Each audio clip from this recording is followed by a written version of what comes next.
Hello and welcome to this week's live stream. Today I am talking to you about the home environment and better health. And why am I doing this? Well, I think the home environment has a huge impact on how you feel about life in general and about whether or not you suffer from any adverse health symptoms. And we're going to be talking today about some key pieces of research that have emerged in 2019.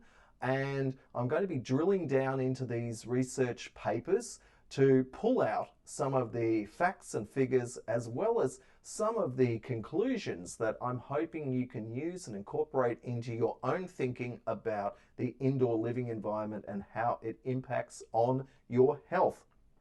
So, what I want to talk about first off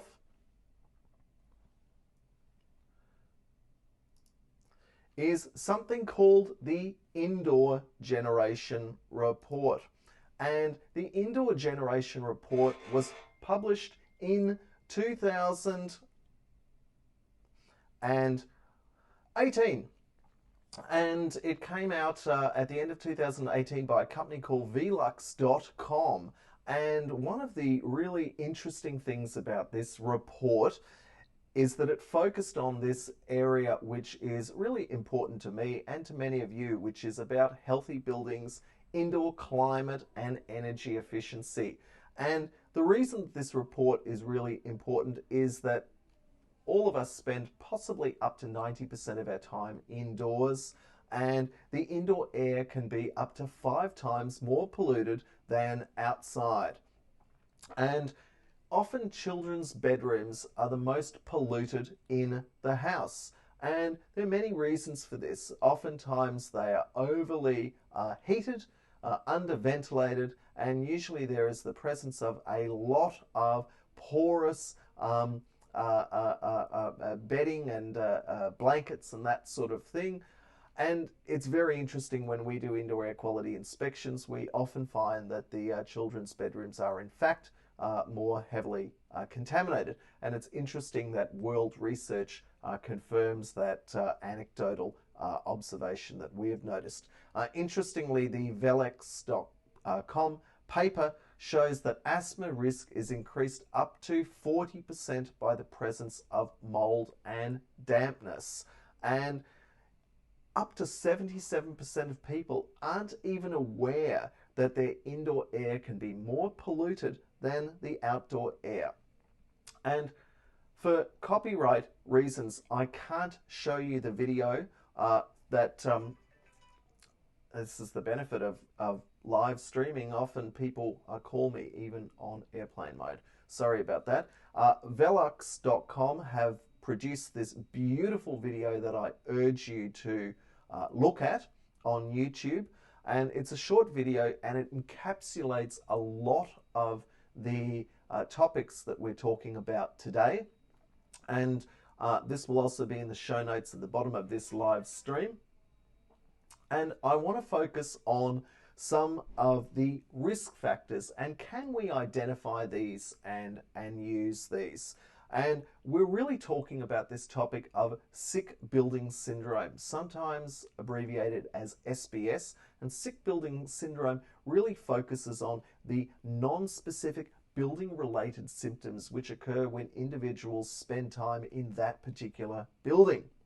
Now, these include, and these are typical building specific sick building syndrome symptoms, and they are usually classified as affecting the eye, nose, throat, skin symptoms, with the result of often fatigue and headache in individuals that experience this. And there are 3 ways of categorizing sick building syndrome, and they are general symptoms, mucosal symptoms, and then skin or dermal symptoms. And the first paper that I want to highlight came out, as I said, in 2019. I'm going to put all the links below. I've put the DOI number down the bottom of this slide, and you can see that this is from Science and the Total Environment. And this is a fantastic publication because it has looked at a lot of the home environment factors which are correlated with health. And what the researchers did is that they polled parents from daycare centres, and they polled 36,541 individuals across China, across 6 different cities. And they gave them a questionnaire which focused on their health status of the children and the parents. And there were a lot of questions about the home environment. And I've pulled up just a couple of the questions because the article has got some wonderful, wonderful detail about a lot of other questions that were asked as well. But the ones that impact on you and that you can actually take away and use when you are evaluating your own living or work environments that could impact on your health are typical questions such as the size of the home, the location of the home. Is it in an urban area, a rural area? When was it constructed? Is it a new home construction? Is it 5 or 10 or 20 years old? Or is it perhaps much older than that? What type of mechanical ventilation or natural ventilation is present in the property? Do you use an exhaust fan? Is there an exhaust fan present in the property? Do you use this in the kitchen? What type of window openings do you have? When do you open them? Do you have presence of vermin, mice or rats, or even cockroaches? And do individuals burn incense indoors or even smoke cigarettes, which hopefully they don't? And so these researchers as well have gone on to drill down into the water damage and mold arena, and they have come up with something called the Dampness and Mold Index. And they have evaluated 4 variables, and they have looked at how this can help individuals explain or rank their experience of mold and dampness. And they evaluated 4 variables, and these are damp stains with a ranking of never at 0 or yes for 1, and you'll see how these numbers add up in a moment. Whether or not the individuals can see mold spots inside their home, whether or not they have experienced actual water damage in the past years or in the last 12 months, and whether or not they experience the perception of moldy odor. And you will then end up with a numerical grade for the experience of dampness of mold between 0 and 6. And obviously, if you experience moldy odor weekly, you have had water damage in the last 12 months, and you can see mold spots and damp stains, you're going to have a ranking of 6. And that's pretty serious. So I think that this is an excellent way of simply defining one's experience of dampness and mold. And this pops out of this excellent Chinese paper. Now, what were some of their results? Well, these researchers are quite active, and they have been continuing to publish in this arena of better health indoors and its correlation with building-specific features. And from their 2017 article, which again I've linked in the show notes, they discovered that increasing ambient temperature is associated with more self-reported water damage, which is interesting because you would think that that would lead to higher and more humid conditions, but they discovered that relative humidity was not necessarily a good correlate with the experience of mold and water damage. But rain obviously is associated with the experience of water damage and damp spots. So the more rainy the area, the more impact that has on the building, and the higher the probability of water intrusion entering into your property and resulting in the observation of mold. So that is very self-evident, but again, it's interesting to poll people across cities in another country and see how that impacts on their self-reported perception of mold and water damage. And again, as I mentioned, relative humidity was not associated with the observation of indoor dampness and mold. And older buildings obviously had more dampness and mold, and we see this across Australia as well. And a very interesting result was also reported in their paper, and they discovered that manual workers or blue-collar jobs had less reported water damage than those individuals who had managerial or professional occupations. So that is an interesting observation about how people respond perhaps to their indoor living environment. Now, there are some other results I want to highlight from this article, and they discovered that the medical symptoms were much more prevalent among women than men. So there is a gender bias which has been reported in other literatures regarding inflammation and allergy.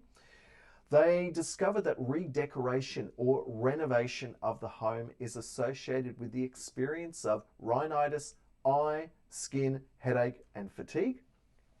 And new furniture is positively associated with eye, throat, skin, and fatigue.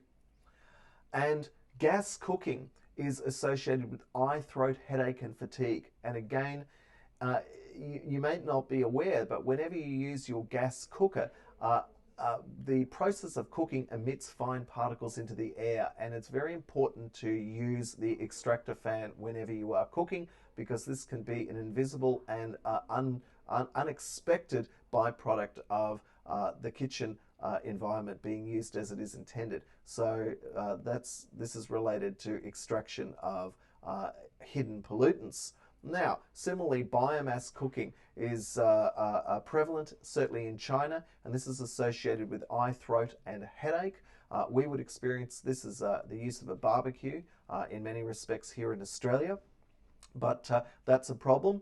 And burning incense is definitely associated with the experience of eye, throat, skin, headache, and fatigue symptoms. There are some other results as well. They found that those who have cats in the home environment definitely see an association of eye symptoms, whereas this was not seen for those who have dogs, and dog owners also experienced far less fatigue. Now, living near a major road is associated with rhinitis, eye, throat, skin, and fatigue. And daily cleaning and mechanical ventilation in the kitchen or in the bathroom are protective. So these are some of the things that you can incorporate into your daily life, which lead to improved outcomes for you and your family. And living in an older building and in less urbanized areas appears to be protective, but there is some conflicting conclusions, even by the same authors, regarding the age of a building. But generally, an older building will have less new building elements in it that can off gas, and obviously living in less urbanized areas, particularly in China, is protective to the individuals. Now, exposure to indoor dampness and mold, the key takeaway here, should be reduced, and it's very important to avoid risky building practices and to make sure that adequate attention is applied to maintaining a building or minimizing the risk of moisture intrusion or accumulation by carrying out effective maintenance. Now, I now want to move on to the European experience. So again, a marvelous paper came out again a couple of months ago in 2019. This was published in the European Respiratory Journal, and I'm going to talk about some of the important issues that are highlighted in this research. But the Germans have also discovered that there are 84 million Europeans living in buildings that directly impact on their respiratory health and lead to asthma and COPD. And that is a huge number, because remember that water damage is one of the most common causes of a building defect, and we see that in Australia all the time. And so the key question in this research is dampness, mold, and mold odor associated with the onset and remission of respiratory symptoms, asthma, and rhinitis among adults? And what the scientists did is that they offered individuals a questionnaire at baseline and then again at 10 years, and they gave this to 11,500 people. So this is an excellent study that looked at a different question to the episodic experience of adverse health.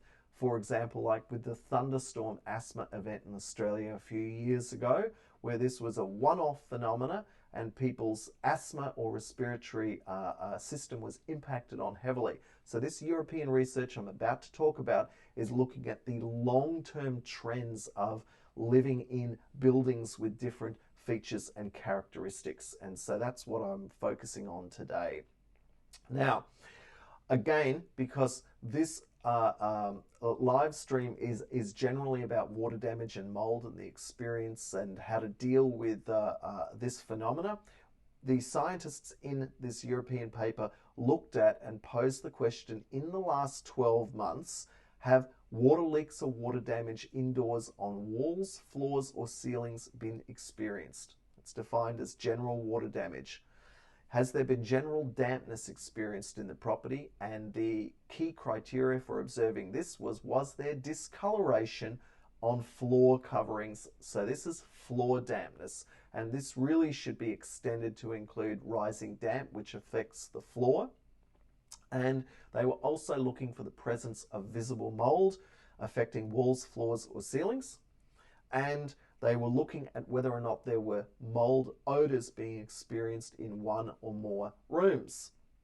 And from this, then they could develop their own metric using yes or no responses to these questions to then flag fall whether or not there is a problem in that particular area and relate it to rhinitis or sinusitis and these other adverse unwanted illnesses. Now, what they discovered was that at baseline, remember this study was done at baseline and then 10 years later with the same group of individuals. And they found that at baseline, water damage, floor dampness, mold, and mold odor are all positively associated with the onset of respiratory symptoms and asthma. Now, dampness at home and at follow-up, so that's 10 years later experiencing dampness, meaning that they are now also residing in an environment which has this dampness, is definitely associated with onset of respiratory symptoms, asthma, and rhinitis.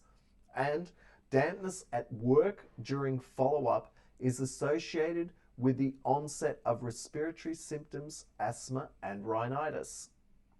And combined dampness at home and at work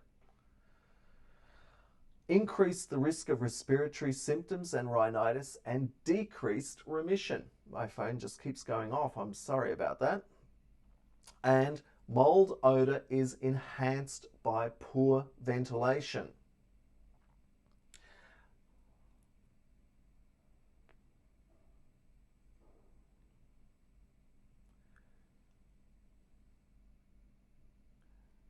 The key takeaway also is that dampness and indoor mold can decrease remission of respiratory symptoms and allergic rhinitis. Now, this is pretty self-explanatory, but it's important to focus on the fact that these scientists were looking at whether or not the living environment leads to a positive outcome for these individuals. And so their conclusion was that living in these environments decreases the likelihood that those symptoms will go away. And that's pretty serious. So where do we go from here? Well, what are the indoor climates of the future going to look like?